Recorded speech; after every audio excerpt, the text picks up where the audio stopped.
ఏమవుతుంది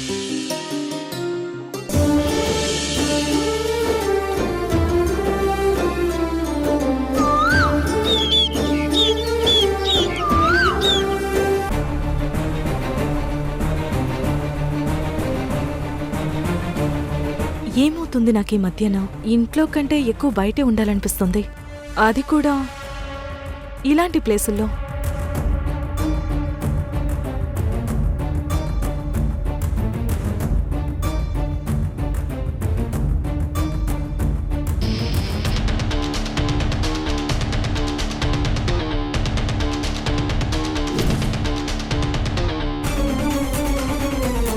ఒళ్ళంతా ఏదో మెలికలు తిరుగుతున్నట్టుంటుంది.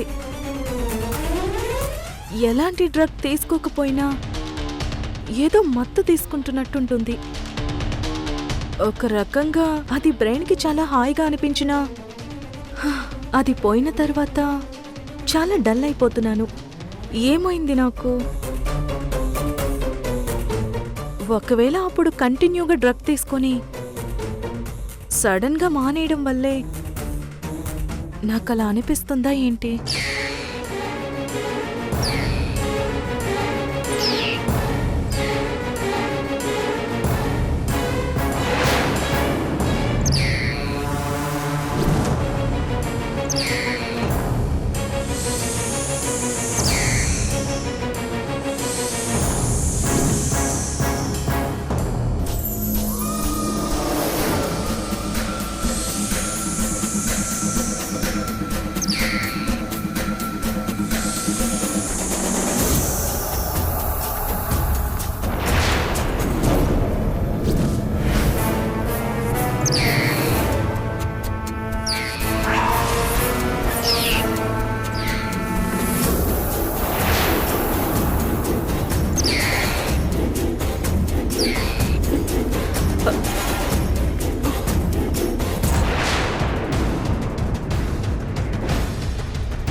అమృత, నువ్వు డే అంతా పనిచేసి నైట్ అంతా నిద్రపోకుండా చదువుతూనే ఉన్నావు. ఇలా అయితే నీ హెల్త్ ఏం కావాలి?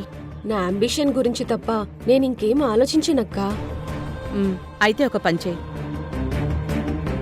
డే టైంలో నువ్వు చదువుకో. నువ్వు చేయాల్సిన పని కూడా నేనే చేస్తాను. అయ్యో అక్కా, నేను పని చేయకుండా చదువుకుంటూ కూర్చుంటే ఇంకా నా పని అంతే. ఇక్కడున్న సెంట్రీలు, సగం మంది ఖైదీలు అందరూ ఈశ్వరి మేడం మనుషులే. పొరపాటున ఈశ్వరి మేడం గారికి తెలిసిందా నా పని అయిపోయినట్టే. అంతెందుకు, ఆ నాయకి చూసినా చాలు బుక్స్ కూడా చింపేస్తుంది.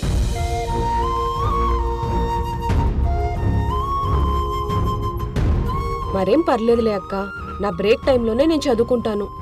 అరే ఏం కాదు, నేను మాట్లాడతాను. నీకంటూ ఒక గోల్ పెట్టుకుని జైలుకొచ్చినా కూడా ఎంత డెడికేషన్తో చదువుతున్నావు. ఇలాగే వెళ్ళి చదువుకుంటూ ఉండు, నేను చేస్తాను. నమస్తే మేడం. నమస్తే మేడం. ఒకసారి ఇలారా. మేడం, అది మీరిక్కడే ఉండండి. అమృత, నువ్వురా.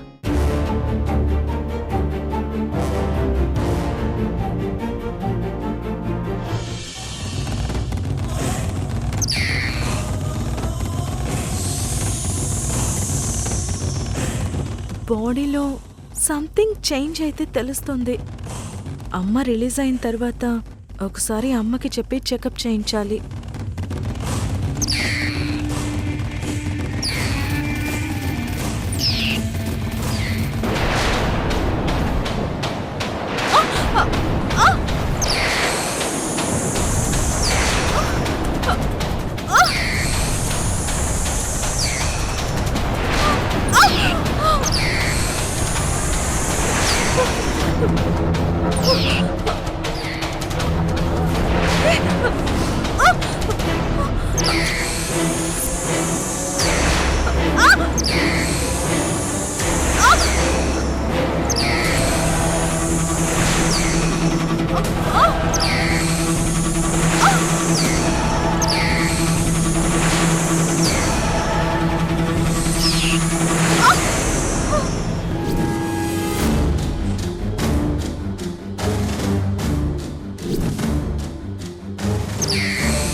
తక్షక గౌరవం జరిగిపోతుంది. ఆ ముంగీస చేతుల్లో కార్తీక బలైపోతుంది. అవును తామసి, వెంటనే వెళ్ళి తనని కాపాడాలి. లేదంటే మనం ఆ కార్తీకని విషకన్నిగా మార్చడం మొత్తం వృధా అయిపోతుంది. పద తక్షక.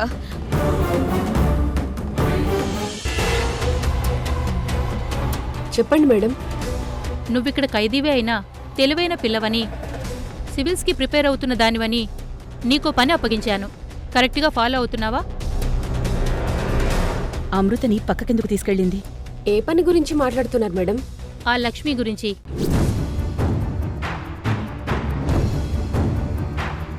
కరెక్ట్గానే ఫాలో అయ్యాను మేడం. లక్ష్మిని జాగ్రత్తగానే చూసుకుంటున్నాను. జాగ్రత్తగా చూసుకోవడం మాత్రమే కాదు, 24 అవర్స్ తను నీతోనే ఉంటుంది. చాలా కేర్ఫుల్గా కనిపెట్టుకొని ఉండాలి. ఎందుకంటే లక్ష్మి మీ అందరిలాగా మామూలు శిక్ష పడ్డ ఖైదీ కాదు, ఉరిశిక్ష పడ్డ ఖైదీ.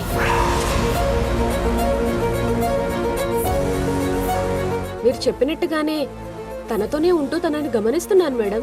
ఇప్పుడు మేము మంచి ఫ్రెండ్స్ కూడా అయ్యాం. మీరు కూడా తన బిహేవియర్ని చూస్తున్నారు కదా. తనది అసలు క్రిమినల్ మైండ్ సెట్టే కాదు. లక్ష్మి చాలా మంచిది. ఏయ్, నేనే నిన్ను లక్ష్మి కాంటాక్ట్ సర్టిఫికేట్ ఇవ్వమని అడగలేదు. లక్ష్మి గురించి నాకు చెప్తున్నావా? ఇద్దరిని కిరాతకంగా చంపిన నేరస్తురాలు తను.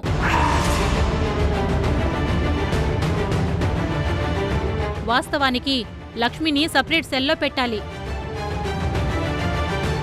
కానీ తనొక ప్రెగ్నెంట్ లేడీ కాబట్టి మానవతా దృక్పథంతో ఆలోచించి తను ఒంటరిగా ఉండడం కరెక్ట్ కాదని మీ అందరితో పాటు సెల్లో పెట్టాను. ఇప్పుడు తనకి 9 నెలలు. ఎప్పుడైనా పెయిన్స్ రావచ్చు. అంతవరకు కేరింగ్గానే కాకుండా చాలా కేర్ఫుల్గా కూడా అబ్జర్వ్ చేస్తూ ఉండాలి. ఎందుకంటే తనొక ఉరిశిక్ష పడ్డ ఖైదీ కాబట్టి. మేడం, చెప్పండి రాణమ్మగారు. లక్ష్మికి ఉరిశిక్ష పడిందా? ఏంటి మేడం తెలియనట్టు అడుగుతున్నారు? తనకి ఉరిశిక్ష పడింది మీ వల్లే కదా. ఏం మాట్లాడుతున్నారు మేడం? లక్ష్మి హస్బెండ్ తరుణ్, అతని ఫ్రెండ్ గోపాల్ ఇద్దరూ మీ ఆఫీసులోనే కదా అకౌంటెంట్స్గా పనిచేసేవాళ్ళు.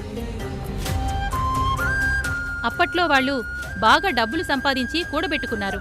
కానీ ఆ లక్ష్మి తన స్వార్థం కోసం ఎంతో నిర్లక్ష్యంగా తన డబ్బుతో పారిపోవాలని చూసింది. ఆ క్రమంలోనే భర్తని చంపేసింది. అది చూశాడని అతని ఫ్రెండ్ని కూడా చంపేసింది.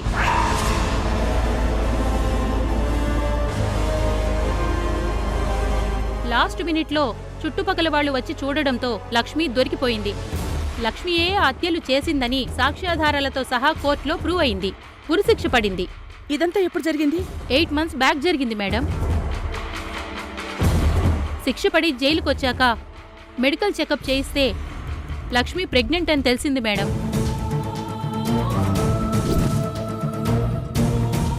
ఎందుకైనా మంచిది మీరు కూడా తనతో కేర్ఫుల్గా ఉండండి మేడం. అయినా మీరేంటి తన గురించి ఏమీ తెలియనట్టు కొత్తగా అడుగుతున్నారు? నిజంగా నాకేం తెలీదు మేడం. ఇప్పుడు నేను ఆఫీస్కి వెళ్ళట్లేదు. కేవలం ఇంటి బాధ్యతలే చూసుకుంటూ ఇంటి పట్టునే ఉంటున్నాను. మరి ఆఫీస్ పనులు ఎవరు చూసుకునేవారు? మా అబ్బాయి కృష్ణ చూసుకునేవాడు. ఇంత పెద్ద విషయం జరిగితే మీ అబ్బాయి ఇంట్లో మీరు చెప్పలేదా? అప్పుడు పరిస్థితులు వేరే మేడం. నేను ఆఫీస్కి వెళ్ళడానికి ముందు ఇదంతా జరిగింది. అసలు దీని వెనకున్న నిజాలేంటో తెలుసుకోవాలి.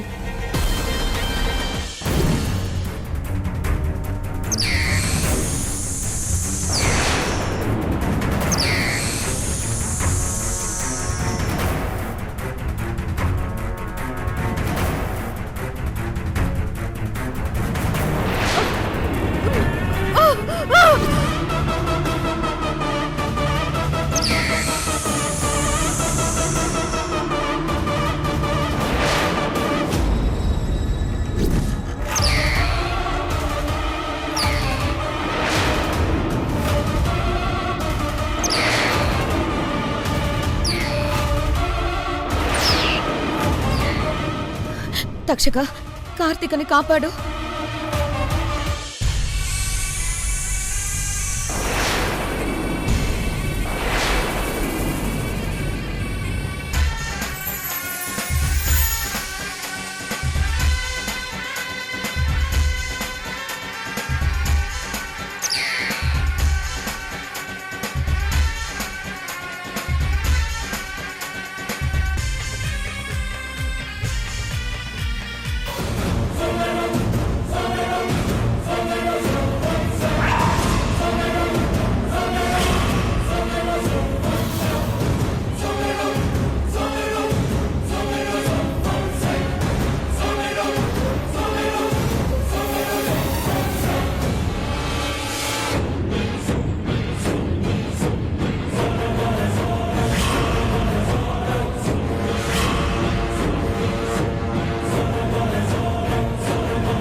కార్తికకి ఏమైంది తక్షక?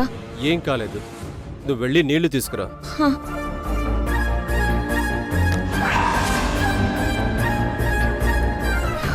ఇదిగో. నీళ్లు జల్లు, తన మొహంపై నీళ్లు జల్లు.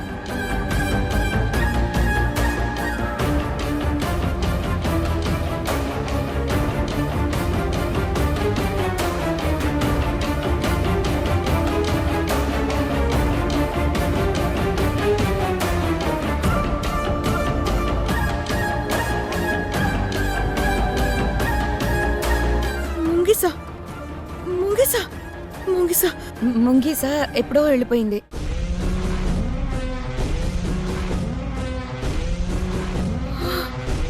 మీరెప్పుడు వచ్చారు?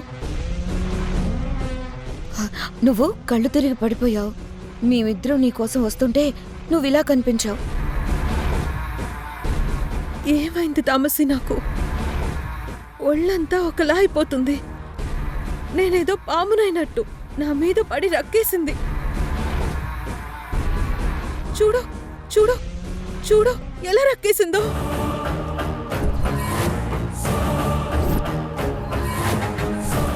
ఒకవేళ నేను వేసుకునే టాటూ వల్ల అయి ఉంటుందా? చిచి, అలా ఏముండదమ్మా కార్తీక. చాలా మంది పాము టాటూలు వేసుకుంటారు, తేలు టాటూలు వేసుకుంటారు. అవన్నీ ఈ రోజుల్లో సహజమే, ఫ్యాషన్. ఇంకా ఈ ముంగీస నీ మీద పడ్డామంటావా? ఒక్కోసారి వెళ్తూ ఉంటే కాకి తల మీద తన్నేసి వెళ్తుంది. అప్పుడు దానికి మనం మనుషుల్లా కనిపిస్తామా లేక ఇంకోలా కనిపిస్తామా? ఒక్కోసారి పిచ్చుకలు మన మీదకొచ్చి వాలుతూ ఉంటాయి. బల్లులు, ఉడతలు ఒక్కోసారి మీద పడుతూ ఉంటాయి. ఇవన్నీ ప్రకృతిలో సహజమేనమ్మా. ముంగిసకి ఏదో అనిపించుంటుంది, పక్కనున్న నీపై పడి ఉంటుంది. అంతేగాని దానికి నువ్వు శత్రువా ఏంటి? మరి నేనెందుకు దాన్ని తరిమి కొట్టకుండా దాంతో పోరాడాను? ఏదైనా వచ్చి మన మీద అటాక్ చేస్తే ముందు దాన్ని ఎదుర్కొంటాం గాని వెంటనే తరిమి కొట్టాలని చూడం కదా.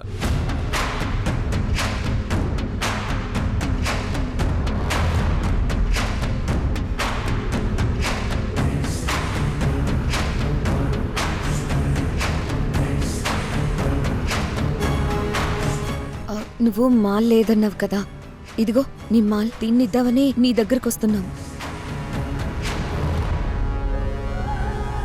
అబ్బా, సమయానికి తెచ్చారు. ఎందుకో ఒళ్ళంతా ఒకలా అయిపోతుంది. ఒళ్ళలా అవుతుందంటే నీ బాడీకి మాల్ కావాలని అర్థం. తీసుకునెళ్ళు. థ్యాంక్ యూ థామసీ, థ్యాంక్ యూ.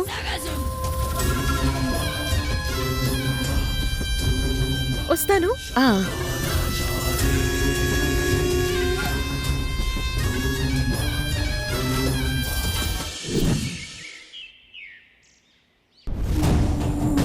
కృష్ణ, నాన్న ఏంటి నాన్న?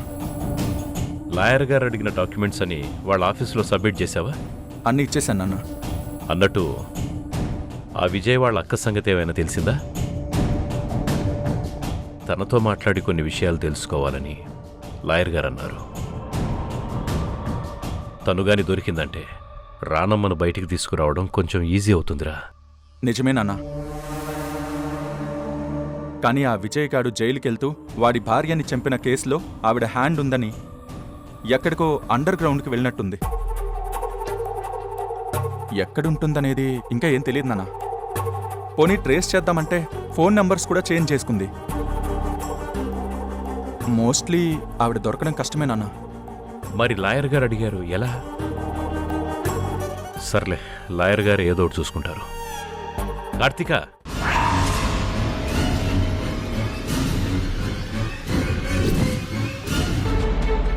ఈ ఎండలకి బయటికి ఎక్కడికి వెళ్ళొద్దమ్మా.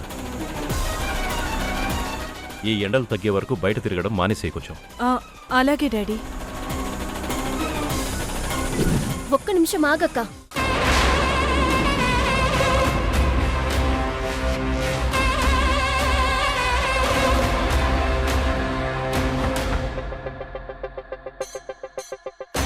ఏంటి దెబ్బలు? దెబ్బలా? ఎక్కడా? కార్తిక, ఏమైందమ్మా? ఏంటి దెబ్బలు? నేను గమనించనే లేదు. ఏం జరిగిందమ్మా? పద హాస్పిటల్కి వెళ్దాం. డాడీ, హాస్పిటల్ నుంచి వస్తున్నాను. ఆల్రెడీ ఫస్ట్ ఎయిడ్ కూడా చేయించుకున్నాను. ఏం చేయించుకున్నారో ఏంటో చూడండి. గాయం ఇంకా తడారలేదు. ఉండండి, పసుపు తీసుకొస్తాను. అవసరం లేదు పంకజం, రేపటికల్లా తగ్గిపోతుంది.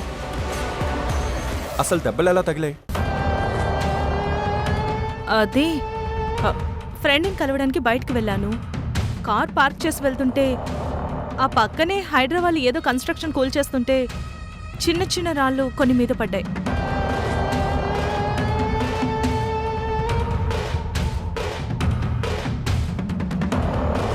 చూసుకోవాలి కదమ్మా. చిన్న గాయాలు కాబట్టి సరిపోయింది. ఇంకా పెద్ద గాయాలైతే ఏమయ్యేది చెప్పు. జాగ్రత్తమ్మా. ఇప్పటికే మీ అమ్మ జైలుకెళ్ళి అందరం దిక్కుతోచని పరిస్థితుల్లో ఉన్నాం. ఇలాంటి టైంలో నీకేమన్నా అయితే ఎవరం తట్టుకోలేం. నెక్స్ట్ టైం జాగ్రత్తగా ఉంటాను డాడీ. అవి రాళ్ల దెబ్బల్లా లేవు కదక్కా.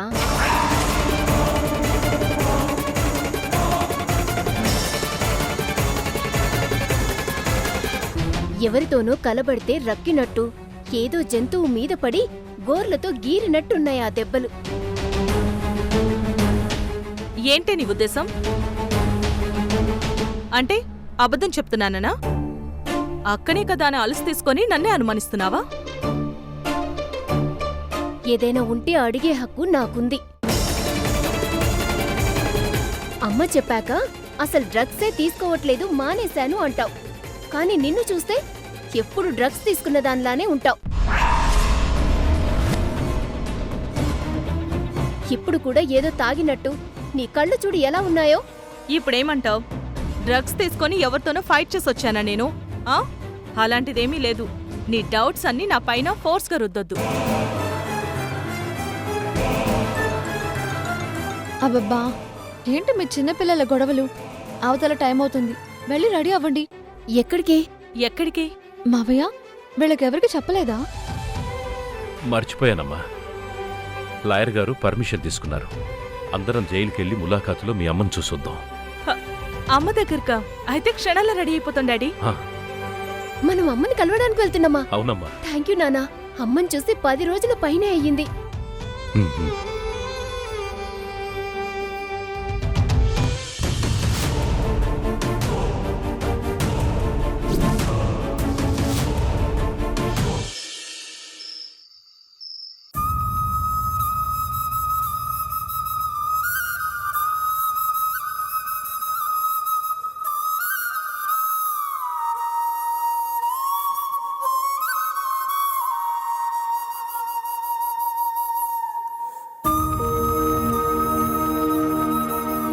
లక్ష్మి, ఆగు.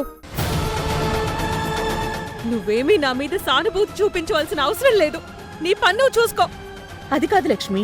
ఇంకొక అడుగు ముందుకేస్తే బాగోదు. అరిచి గోల చేస్తాను. ఇంక జరిగింది చాలు. నా మానాన్న నన్ను వదిలే. వెళ్ళు. ఆఫ్టర్ ఆల్ ఒక ఖైదీవి నాకే ఎదురు మాట్లాడతావా? ఏంటే నీ పొగరు? ఎందుకు అనవసరంగా కొడుతున్నారు? చట్టం గురించి చదివిన మీకు అన్యాయాన్ని ఎదిరించడం మీకు పొగర్లా కనిపిస్తోందా? నాకే లెసన్స్ చెప్తున్నావా?